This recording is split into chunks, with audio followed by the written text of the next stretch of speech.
Muy buenas tardes, gracias por la invitación. Su servidor, soy Tomás Sánchez, director de difusión aquí en el Senapred. Vamos a iniciar con una charla relacionada con la comunicación efectiva para los procesos de alertamiento. Bueno, primero vamos a entrar con un poco de contexto hacia el tema. Vamos a dejar un poco de lado la parte tecnológica, algo que ya estuvimos viendo en las sesiones pasadas, lo de los componentes de los sistemas de alerta, para entrar más en materia, digamos, del ámbito social. Hablar de comunicación es hablar de un proceso complejo, es un proceso inherente a la evolución humana. Para poderla ejecutar o llevarla a cabo necesitamos utilizar lenguaje, simbolismo. También esto forma parte de la cultura de los pueblos, de la identidad misma de las personas, y es un proceso muy dinámico.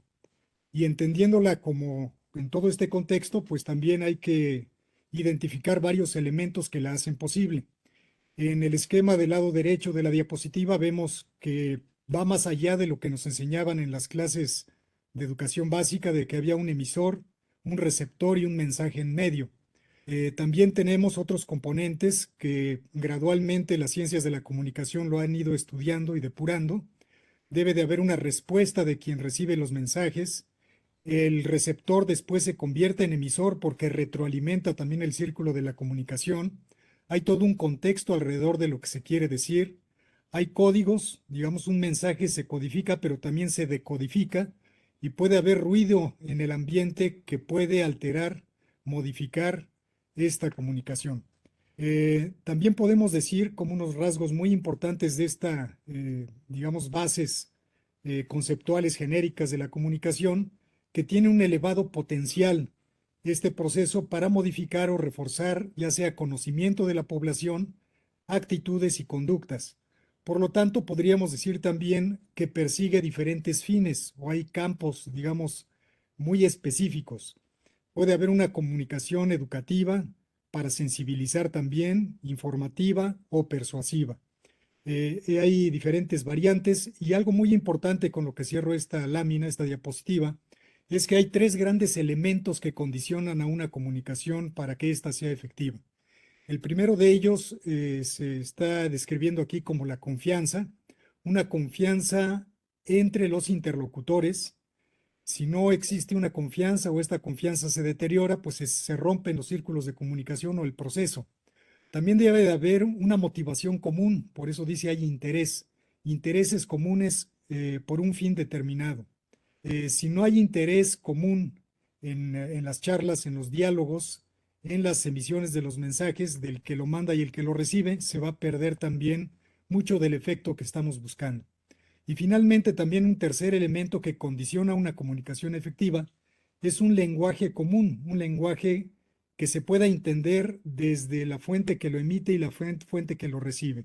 Hablar un mismo lenguaje nos permite entonces comprender mejor el propósito de esta comunicación y llegar, digamos, a algo más concreto. Si nos sentamos, y lo hemos visto mucho en foros académicos o científicos, junto a los investigadores que también viven en una realidad muy ad hoc a su formación, pues podemos entender que a veces hablan en un lenguaje tan especializado que es poco comprensible para el público en general.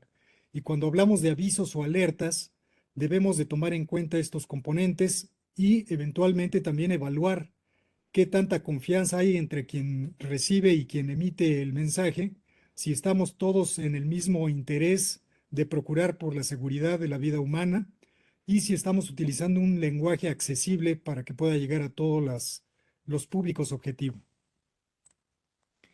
Bueno, aquí presento en esta segunda lámina algunas estadísticas, son datos duros, de acuerdo a una encuesta nacional que se hace en los hogares de tecnologías de la información del INEGI, año 2024, una estadística que nos dice que en México hay cerca de 100 millones de personas que se les denomina internautas, personas que están conectadas a Internet y no solo que son una gran mayoría, prácticamente rebasa el 80 y tantos % de la población, sino que se conectan prácticamente 4,5 horas por día al Internet. Y esta práctica, pues que en las últimas décadas ha estado pues en su pleno apogeo, está modificando hábitos en el consumo de la información de la población. Por ello, también retomo un poco con lo que cerró el ingeniero Cepeda hace unos minutos, la importancia de utilizar las tecnologías, pues para fines de protección civil. Otro dato interesante que quiero poner sobre la mesa antes de, digamos, de profundizar en el tema propio de la charla, es el qué tan accesibles o qué tanto hemos evolucionado en hacerla accesible la información de protección civil. De acuerdo con estadísticas también del mismo instituto y el INEGI, se dice que hay en México cerca de 9 millones de personas con discapacidad. Y de estas 9 millones de personas, casi la mitad tiene dificultad para ver, 20% para oír, 16% para recordar o concentrarse, 9% para hablar o comunicarse. ¿Por qué se presentan estas estadísticas? Bueno, porque también los mensajes de alerta, avisos ante la inminencia de una amenaza, pues deben de llegar a toda la población, de acuerdo con el artículo 41 de la Ley General de Protección Civil, donde se reconoce como un derecho humano el derecho a la información de la población en riesgo y a que ésta tenga vías de opinión y participación en la gestión de riesgo. De ahí que entonces, por eso le pongo para reflexionar y actuar, pensemos también en cómo hemos llegado o si no llegamos o si llegamos parcialmente a estos públicos. Y en la última de las viñetas estoy presentando pues una última estadística de que hay casi 7 millones de hablantes de alguna lengua indígena en México. Estas poblaciones originarias de nuestro país, que tampoco es despreciable el número, 7 millones, pues habitan particularmente en zonas propensas a diferentes amenazas geológicas, hidrometeorológicas, y ya veremos un poquito más adelante en qué condiciones pues de marginación, que también es algo característico de estos pueblos, y en donde también la penetración de tecnologías no es pues todavía tan plena como en zonas urbanas. Bueno, vamos adentrándonos un poquito en el tema. Podemos aquí ver un esquema también muy general que nos habla de diferentes barreras que podemos encontrar cuando queremos implementar procesos de comunicación y particularmente de comunicación del riesgo o para la reducción del riesgo de desastres. Ya hablamos de que puede haber interferencias físicas o también puede haber interferencias o barreras fisiológicas propias del receptor, como ya vimos, personas que pudieran tener alguna discapacidad, psicológicas, que se refieren también a la comprensión del mensaje por cuestiones de personalidad, la parte emocional, las experiencias previas, o también culturales. Hay barreras de comunicación culturales que predisponen a la población a, pues digamos, a tomar ciertas actitudes o conductas cuando desde el punto de vista de protección civil quisiéramos que un mensaje llegue a todos y actúen de inmediato. Entonces, el tomar en cuenta estas barreras o hacer diagnósticos previos de nuestro público nos va a permitir llegar mejor y comunicar mejor lo que queremos. Esta lámina pues tiene dos gráficas, como estamos viendo, y aquí trato de, en la parte superior, eh, de comentar lo siguiente, a ver si puedo transmitir este mensaje. Informar no es lo mismo, o difundir, vamos a decirlo de esta manera, difundir un mensaje no es lo mismo que comunicarlo. Hay, digamos, una secuencia y hay varios verbos que están aquí en estas figuras de la parte superior, los círculos, donde vamos hablando de informar, que es solamente un proceso unidireccional, donde se manda información de un centro hacia la periferia. Hay otro verbo que dice consultar, es decir, pedir opinión o escuchar al público. El tercero es involucrar, es interactuar. El cuarto componente es colaborar, cuando pedimos que un público entre ellos hagan un taller, discutan alguna práctica, lleguen a un consenso. Y finalmente empoderar. Un público que tiene información, pero que también se le ha consultado, que se ha involucrado y que colabora para resolver un problema de la práctica o de la vida diaria, pues de alguna manera lo estamos empoderando para la acción.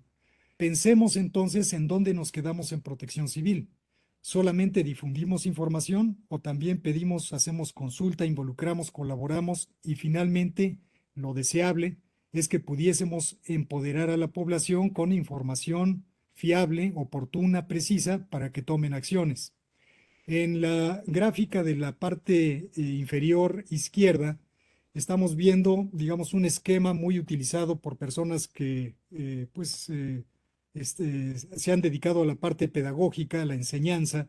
En el eje horizontal vemos que el aprendizaje eh, puede ser en la menor escala pasivo y en la mayor escala activo.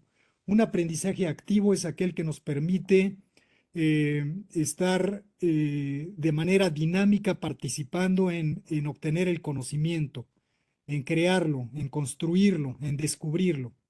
En el eje vertical estamos viendo el grado de retención de ese conocimiento. Cuando hay un aprendizaje muy pasivo, el grado de retención de esa información es muy baja. Pero si tenemos un aprendizaje activo de cualquier tarea, ese grado de retención de esa información va a ser muy elevado. De ahí que entonces tenemos que pensar también en diferentes, vamos a llamarle modelos de intervención o formas de intervención con nuestros públicos, para que no solamente sea la recepción de un mensaje en forma unidireccional. El óvalo de la parte más baja dice escuchar.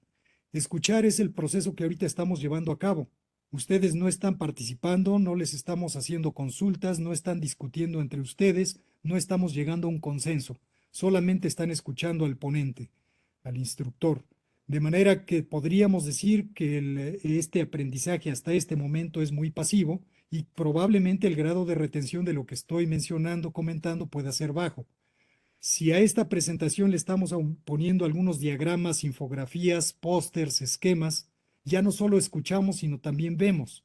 Ver y escuchar tiene un mayor grado, digamos, de beneficio para los fines que estamos persiguiendo.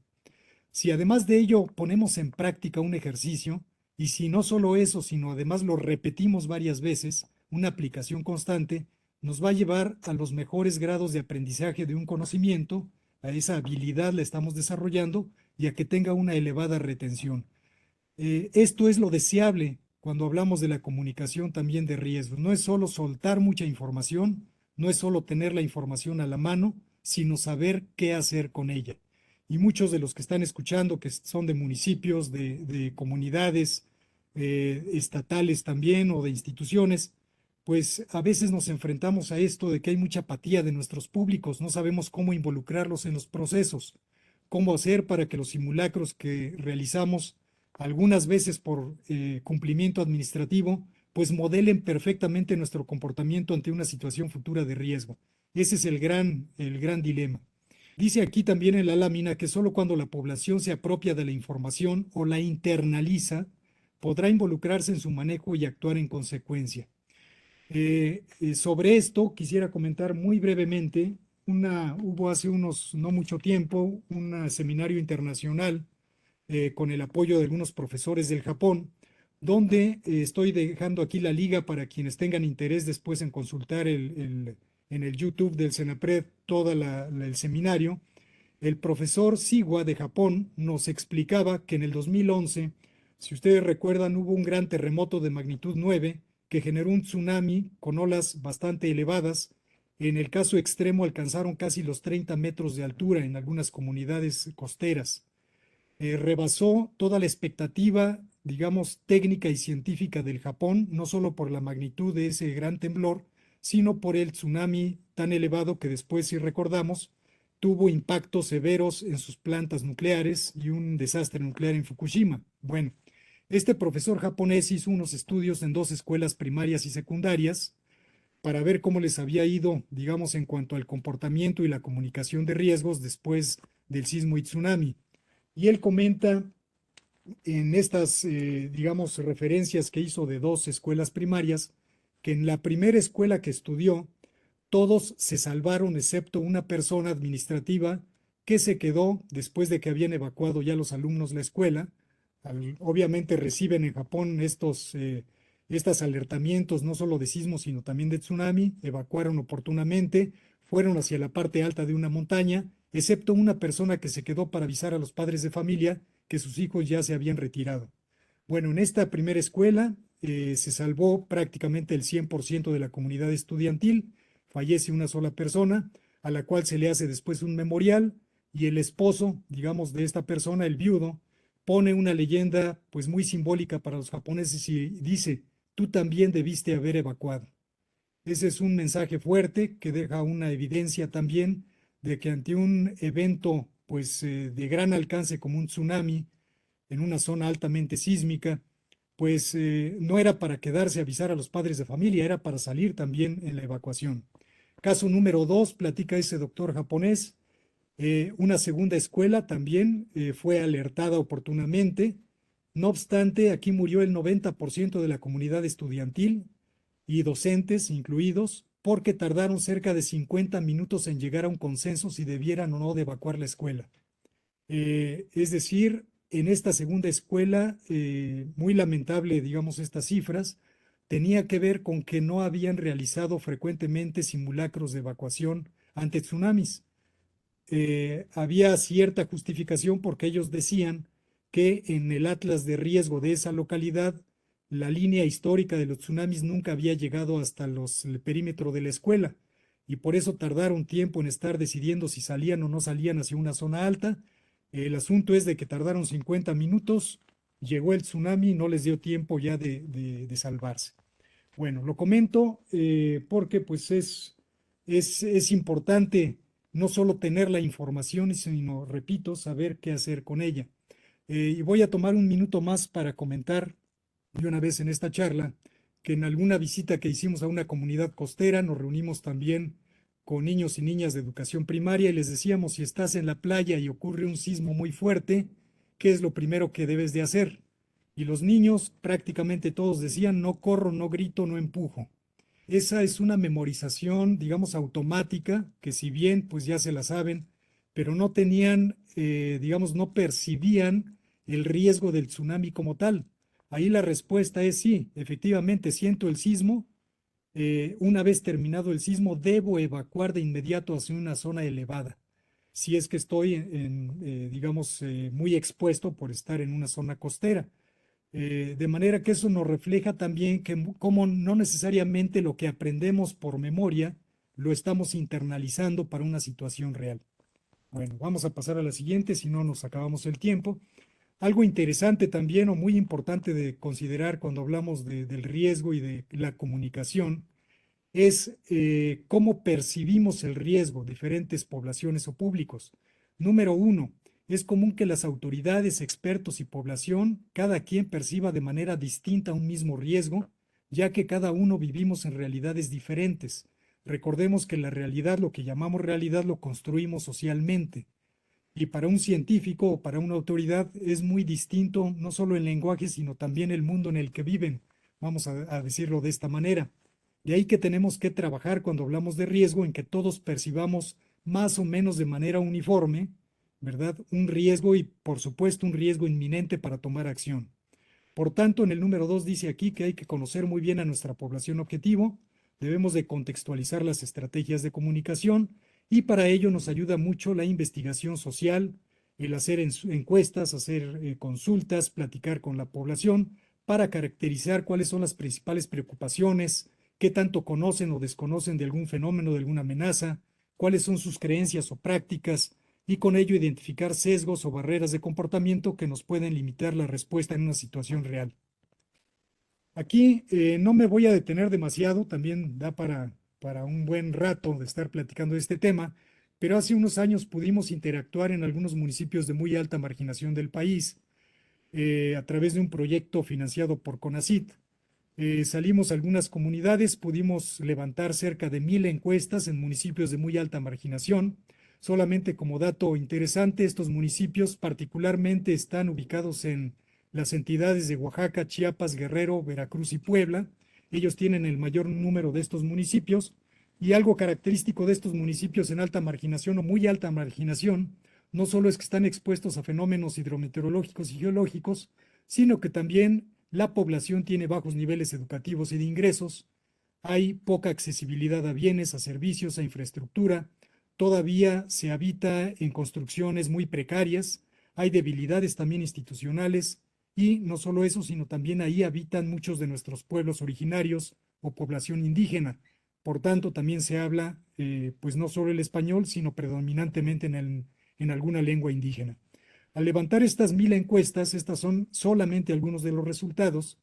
Cuando hablábamos si conocían alguna alerta o aviso, gráfica de la parte inferior izquierda, ellos nos decían el 75% de la población desconocía alguna alerta o aviso para su comunidad en caso de que pudiera manifestarse algún fenómeno perturbador. Sin embargo, decían que en caso de que recibieran alguna alerta y sabían que es de protección civil, ellos sí podrían actuar en consecuencia, pero no identificaban alguna alerta como tal. Otro dato importante es la instancia de confianza. Veamos la gráfica de en medio de la parte superior. Preguntamos cuál de varias opciones, a cuál de estas instancias o personas o áreas institucionales les tenían mayor confianza.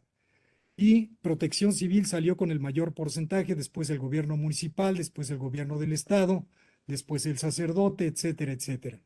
Recordemos la primera de las láminas que les presenté, donde hablábamos de los tres componentes básicos que determinan una comunicación efectiva, y una de ellas es la confianza entre los interlocutores. Quiere decir entonces que sí hay confianza en el personal de Protección Civil, que saben que actúan en la parte municipal o en las localidades para prevenir o apoyar en la reducción de riesgos, en la ayuda humanitaria, etcétera, y está bien posicionado. Ese es un asunto importante.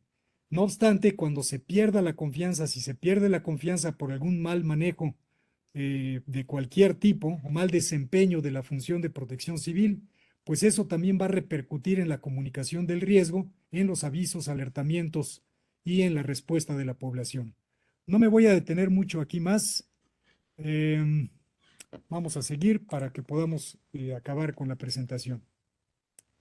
Entrando un poquito más en materia, y hay una nota de dos autoras colombianas, Fontana y Maurici, en un libro de comunicación de riesgo del 2014.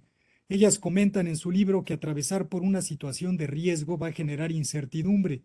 Para reducir esta incertidumbre se deben satisfacer prioritariamente necesidades de información. Y yo agregaría, operando procesos efectivos de comunicación, ¿sí? Entonces es importante tomar en cuenta esto. Hay una responsabilidad, digamos, de varios actores, lo vamos a ver un poquito más adelante. La comunicación debe estar presente en todas las etapas de lo que ahora le llaman la gestión del riesgo. Todavía hay quienes hablan o hablamos mucho del antes, el durante y el después, ¿verdad? Desde la detección, identificación de las amenazas, la previsión, la prevención, la mitigación, la preparación para la respuesta misma y la reconstrucción. En todas esas etapas se debe de estar trabajando el tema de comunicación. Hablar de comunicación solamente para los sistemas de alerta, si bien es importante, no digo que no sea, es más importante también el tener una presencia permanente en todas las etapas del proceso.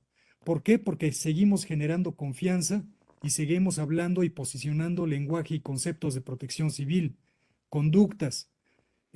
Apostarle solamente al aviso de alertamiento o a la alerta y que la población va a responder de manera inmediata es muy aventurado y no va a darnos los resultados que queremos. Dice en la última parte de esta diapositiva que en la práctica la mayor actividad de comunicación de riesgos sucede en eventos críticos, en emergencias, en desastres.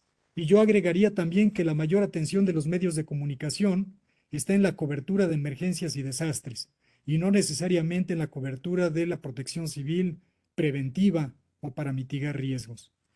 Aquí en esta lámina estoy presentando 13 grandes funciones que identificamos de la comunicación de riesgos para todas las etapas de lo que genéricamente se podría llamar el antes, el durante y el después. Quienes quieran consultar completamente esta información, doy la referencia en la parte de abajo, está en el capítulo 9 de un libro que que acaba de publicar la UNAM con apoyo del CENAPRED en este capítulo para la comunicación de riesgos, y solamente destaco las funciones de la 5 a la 10, donde habla de que funciones importantes de la comunicación de riesgos, no quiero decir que las otras no lo sean, pero por el contexto de esta charla de sistemas de alerta temprana, es alertar sobre los riesgos inminentes con base en códigos preestablecidos, como ya lo comentó el ingeniero Cepeda, planes de respuesta, atendiendo a la información oficial que se difunda de manera nacional, regional o local. También durante emergencias dar a conocer su evolución. En etapas post-desastre, aprovechar esta oportunidad que nos da la mayor receptividad de la población para inducir o introducir cambios en prácticas tradicionales a favor de la seguridad, contribuir también al restablecimiento psicosocial, promover acciones de reconstrucción, disipar rumores, mitos y evitar el pánico en la población. Todas estas, digamos, y muchas otras que no comentaré por falta de tiempo, se podrán encontrar y se podrán ver, digamos, en este capítulo 9 del libro, un libro de enseñanza muy interesante, que les recomiendo mucho consultar eh, para que podamos profundizar un poquito más en ello. Hago otro pequeño anuncio porque digamos, tiene que ver con la charla y con materiales adicionales que inclusive los compartí con la Escuela de Protección Civil para que ustedes los tuvieran de materiales básicos de consulta. Hay una plática que da un doctor llamado Dennis Miletti, de la Universidad de Colorado de los Estados Unidos. Este profesor lamentablemente fallece hace unos años después de la pandemia, pero en 2020 deja todavía un video que preparó para la Agencia Federal del Manejo de Emergencias de los Estados Unidos, para la FEMA. Está en YouTube, se puede localizar muy rápidamente. Les recomiendo ampliamente ver esta presentación en YouTube. Aun cuando viene en inglés, lo pueden activar subtítulos en español para que quienes no dominen el inglés lo puedan entender perfectamente. El doctor Miletti, y de ahí prácticamente es de donde tomé la información para elaborar esta y la siguiente de las láminas, él, después de haber pues también realizado mucha investigación social y consultado otras fuentes, particularmente psicólogos sociales que se han dedicado a trabajar el tema ambiental y de riesgo, aseguran que la respuesta social toma tiempo. Las personas no siempre actúan de inmediato al recibir alertas. Las personas necesitamos entender la alerta, confirmarla para reaccionar y perdemos tiempo en confirmar el riesgo inminente, internalizarlo y actuar. Este es un proceso que trato aquí de dibujar. Muchas personas niegan primero, no creo que venga, no creo que pase, no creo que sea tan fuerte. Lo tienen que confirmar, hablan con la mamá, hablan con los hijos, hablan con los vecinos, deliberan un rato para saber si salen o no salen. Finalmente toman la acción. Obviamente no ocurre en el 100% de las personas, pero es un rasgo psicológico, hay factores psicosociales, influye la confiabilidad y credibilidad de la fuente que está enviando el mensaje y este proceso, por tanto, toma tiempo. De ahí que los planes operativos y definir responsabilidades en este mecanismo, cómo coordinar perfectamente todo el proceso, pues no es algo tan simple, es complejo. Y aquí la meta sería minimizar demoras, ¿verdad?, en tomar la acción, desde que se detecta la amenaza hasta que se toma una acción protectiva. Todas esas partes, detectar amenaza, activar una alerta, difundir la alerta pública. Lo más importante, que la población sepa qué acción protectiva va a tomar. Conlleva una responsabilidad de diferentes actores, no solo de la población, no solo de quien está detectando la amenaza, no solo del funcionario de protección civil que emite la alerta. Hay un conjunto de responsabilidades inmersas y por tanto es un proceso complejo. No es tan fácil discriminar y por eso requerimos también que cada vez que ocurra un evento severo de alto impacto, tengamos la oportunidad de hacer un estudio del caso, documentarlo perfectamente y evaluar pues cómo se desempeñó ese sistema de alertamiento. Dice también en la última parte de esta diapositiva que el usar varios canales y tecnologías no solo incrementa la cobertura, sino también aumenta la penetración de los mensajes. Y bueno, algo de la esencia de la charla también está en cómo hacemos que la comunicación sea efectiva. Aquí en la gráfica de la parte izquierda, pues son algunas características que debiéramos tener, ahora sí, perfectamente tatuadas en Protección Civil: la constancia en el envío de los mensajes, la coherencia de los mismos, la oportunidad, salir a tiempo, lo que llaman los comunicólogos el timing, la utilidad de la información, el cómo se comunica, ¿verdad? Y mucho de esto pues también tiene que ver con habilidades del vocero o de la persona que esté a cargo de comunicarlo. Dice acá abajo, y aviento una pregunta también al público, que cómo se documenta y evalúa la efectividad de los sistemas de alerta temprana, la difusión formal e informal que hagamos de mensajes y la respuesta social en situaciones reales. Lamentablemente en México, y esta es una crítica también, que apunto en el ánimo de que sea una crítica positiva y constructiva, es que nos hace falta mucho comparado con otros países en documentar y evaluar nuestros sistemas de alerta. Si bien vamos progresando en la parte técnica, en los componentes tecnológicos, científicos, todavía nos hace falta como proceso integral, como sistemas integrales de alerta temprana, trabajar mucho más en esto. ¿Qué atributos deben de tener los mensajes? Pues ser mensajes claros, ser mensajes oportunos, específicos en cuanto a la fuente, saber quién está emitiendo el mensaje, de ello depende la credibilidad, la confianza, el lugar que va a ser impactado, precisándolo, el peligro, ante qué amenaza voy a estar tomando una acción, qué acción debo de tomar y qué vigencia tiene ese mensaje. El carecer de algunos de estos componentes va a hacer que la comunicación sea genérica, sea ambigua, y dice también en los manuales de la comunicación de riesgos que cuando las personas escuchan información genérica o ambigua, prefiere pensar que ella no está en riesgo y por tanto no actúa, no se sienten destinatarios del mensaje. Y eso es algo que debemos de tomar en cuenta, pues para mejorar nuestros procesos.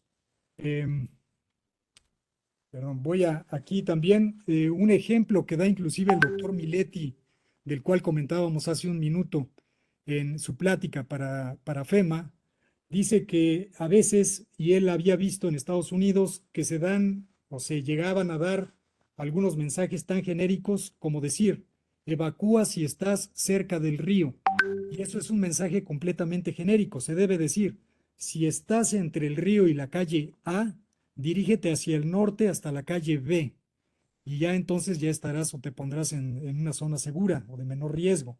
O cuando van a liberar el agua de una obra de desfogue de una presa que abren con puertas, también comenta el doctor que a veces los técnicos dicen, pues va a emitirse un caudal de 280 metros cúbicos por segundo que se mueve a una velocidad de 8 metros por segundo.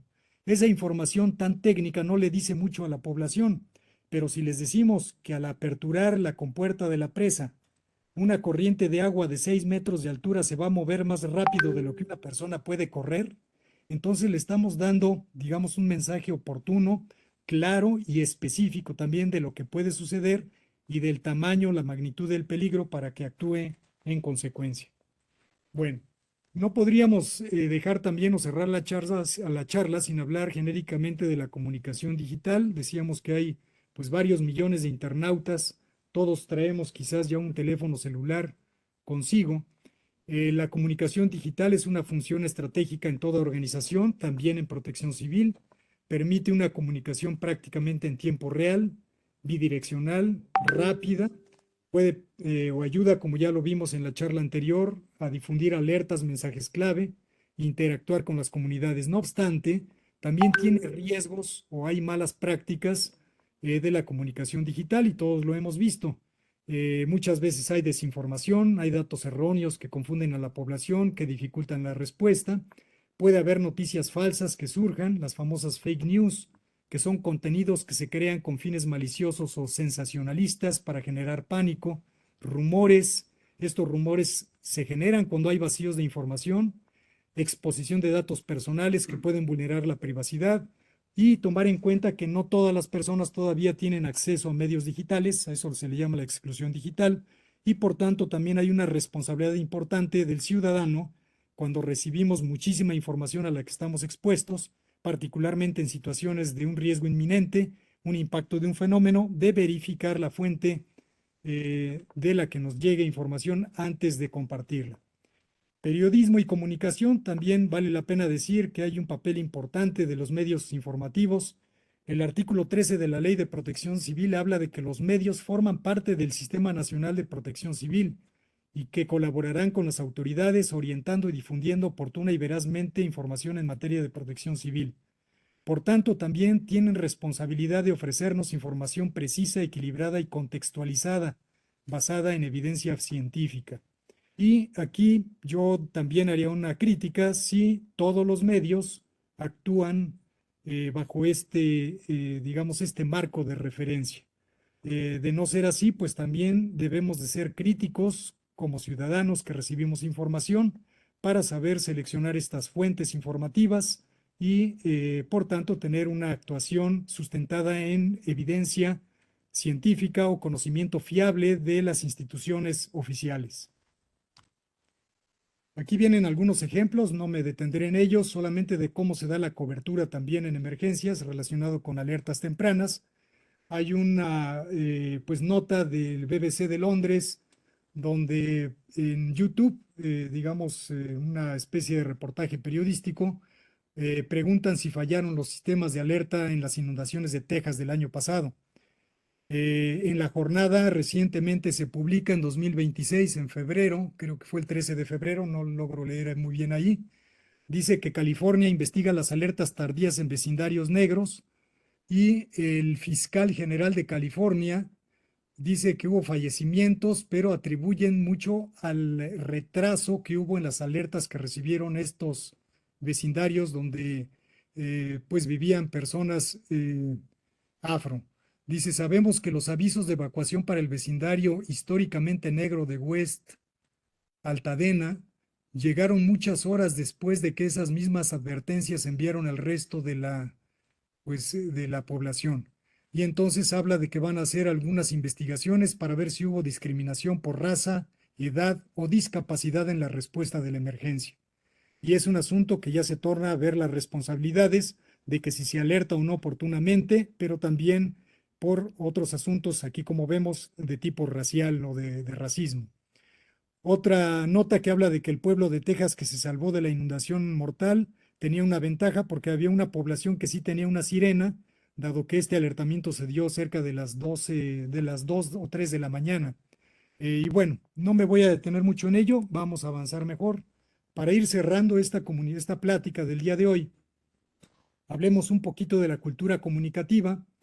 Eh, Quisiera pues hacer énfasis en la responsabilidad que todos tenemos. Hay una responsabilidad compartida cuando hablamos de la comunicación. Requiere también desarrollar competencias. Si no las hay, pues hay cursos también de comunicación de riesgos. De hecho, ofrezco también ahorita pues un adelanto de que la Escuela Nacional de Protección Civil para junio programó el curso de comunicación de riesgos que darán varios colegas de aquí el Senapred, un servidor también participará ahí y están cordialmente invitados. Tomemos esta información, desarrollemos competencias para comunicar mejor. Las instituciones pues tienen mucho que ver, ¿verdad? El qué dicen, cuándo lo dicen, cómo lo dicen. Deben o debemos de ofrecer información clara, oportuna, accesible. Los medios informativos deben de verificar datos antes de publicarlos también, comunicar con ética y responsabilidad social. Y la ciudadanía también tiene una responsabilidad de verificar información, consultar las fuentes oficiales, no compartir contenidos si no constatamos la veracidad. Como dos conclusiones o como algunas conclusiones tengo dos láminas. Veamos primero la parte izquierda. Comunicar el riesgo va más allá de difundir información. Implica dialogar y construir consensos en todas las etapas de la gestión del riesgo, no solamente ante los alertamientos. Dos, la comunicación en condiciones críticas requiere planes y protocolos específicos y son trajes a la medida. No se puede decir que un protocolo de tsunami sirva para el sismo o sirva para la ladera. Cada uno tiene sus componentes científicos, tecnológicos, medios para alertar y debe de haber medidas específicas de cómo responder. Número 3. El mayor valor de la información está en su oportunidad, claridad y accesibilidad, pero de poco sirve si no sabemos qué hacer con ella, si no se tienen los medios para actuar. 4. La efectividad de un proceso comunicativo está condicionada por factores clave. Recordemos confianzas, intereses y lenguaje común, que permite lograr efectos deseables en los públicos. Y antes de pasar a la última lámina, me encontré también en alguno de los cursos de comunicación de riesgo que había hace como 15, 20 años, una frase interesante que la pongo aquí a consideración de ustedes. Y hace referencia a la complejidad de comunicar y de obtener respuestas positivas de nuestros interlocutores. Dice así, que digas algo no significa que te escuchen no significa que te entiendan, y que te entiendan no significa que acepten lo que dices y que hagan lo que propones. ¿Qué quiere decir esto? Pues que es muy complejo el proceso. y que hay que trabajarlo desde muchos frentes, con muchas estrategias, para que podamos decir que fue efectivo. Las últimas conclusiones: los procesos para generar una cultura de reducción de riesgos no son inmediatos, requieren tiempo, hay que utilizar herramientas. La comunicación como tal es una herramienta para la reducción de riesgos. El modelo de enseñanza que tenemos en México todavía está un poco separado o dista de los modelos de aprendizaje que le llaman el constructivismo, es decir, de un aprendizaje activo. Todavía tenemos un esquema muy vertical en aulas. Todavía hay poca participación de los educandos, de los alumnos, de las alumnas. Y esto no favorece el que podamos cuestionar y podamos construir el conocimiento y apropiarlo. Dice también en la penúltima, la número 7, que el conocimiento se descubre, las actitudes se modifican internalizando la información y las conductas se refuerzan con la práctica y la repetición. De ahí la importancia de esto último, de los simulacros de evacuación. Hay que repetir, hay que reforzar, hay que ver dónde nos equivocamos y pues para que mejoremos. Finalmente, un periodismo especializado en la gestión de riesgos puede reducir la brecha entre los componentes científicos, técnicos y sociales de los sistemas de alerta. Y agradezco mucho la atención y con esto concluyo la presentación. Muchas gracias.